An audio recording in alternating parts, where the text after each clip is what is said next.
So I was talking to somebody who is in a 12-step program for overeaters, and one of the things he asked was like, man, if my addiction is food, isn't that going to be harder to overcome than like other addictions like alcohol or whatever? Because at least with those, you can just like cut it off and be done and stay away from those places. But with food, like you can't get away from food.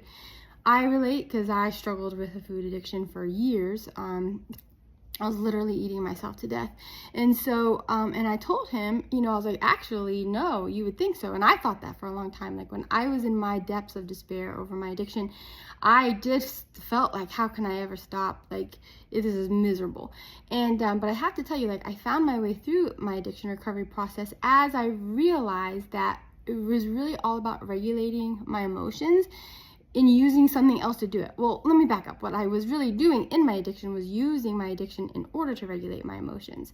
And so in that process, like I would be uncomfortable and I would go to my addiction for relief. It wasn't that my addiction was that attractive, is that my feelings were so horrible that I was like running away from them and trying to like find something to help. And I found something that helped really well. So I did it over and over and over again. And obviously there was, a fallout and side effects and all of those things. But in that moment where I just needed relief, it did the thing. And so anyway, I was explaining to him, and I'll tell you that addiction recovery is really about recognizing that that's the pattern that we're stuck in. It's not that the thing has that much power over us. It's that our emotions are so powerful and so unbearable that like we just have to get out from under them, and we just have to escape them or these impossible situations. So it's not that the addiction is so great, it's that the situation we're in sucks so much. They're just trying to escape it. So what we need is to find something that is a better escape. And so for me, in the program I was doing, I learned how to do that with a higher power. I learned to do that with God. So I call him into my space and ask him to help me regulate my emotions. And there's a whole process for that. But as I do that, I find relief so much better and so much faster. And it lasts way longer than like my addiction ever gave me. And so it's something that as I dial that in and practice that over and over, it was like I just lost my interest in my addiction. I had no use for it because it didn't work as good. So it wasn't like I had to like try not to use my addiction.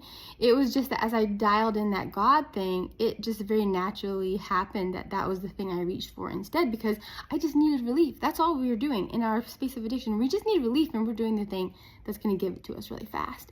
And so if you find a better drug, you'll do the better drug, right? The thing that does it faster, you'll do that. Why not? Who doesn't want a shortcut?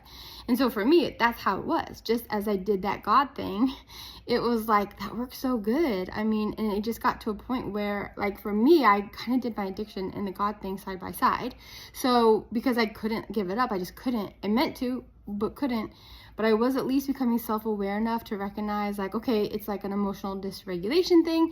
So if I was having a craving, I could at least acknowledge, okay, I don't know what's up with me, but I know that this craving is my clue that there's other stuff. And like that has to be a conversation with God.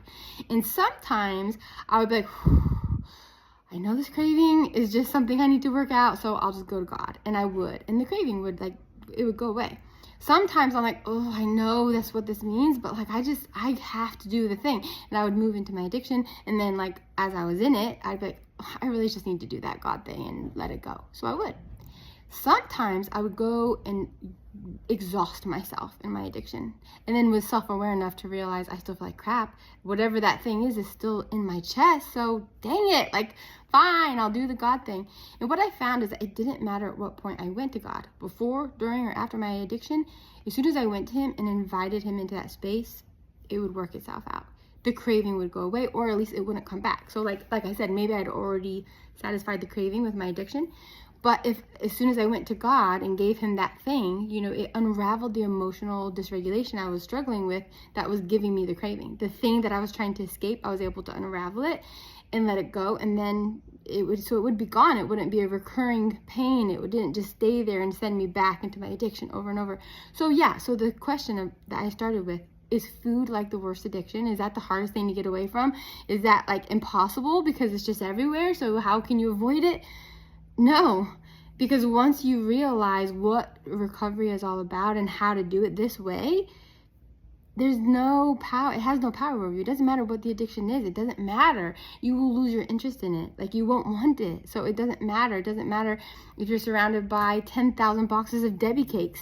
It doesn't matter if you're just surrounded by people at a buffet who are just eating all of your old favorite foods. Like, you won't care. Your appetite will be different. It just isn't the same. You unravel it from the inside out, and you're not depending on your outside circumstances to be what keep you safe at all, because you are safe inside. The thing that is wrecking you and sending you to your addiction, it doesn't have anything to do with the power of that thing. It's not your addiction that is so powerful.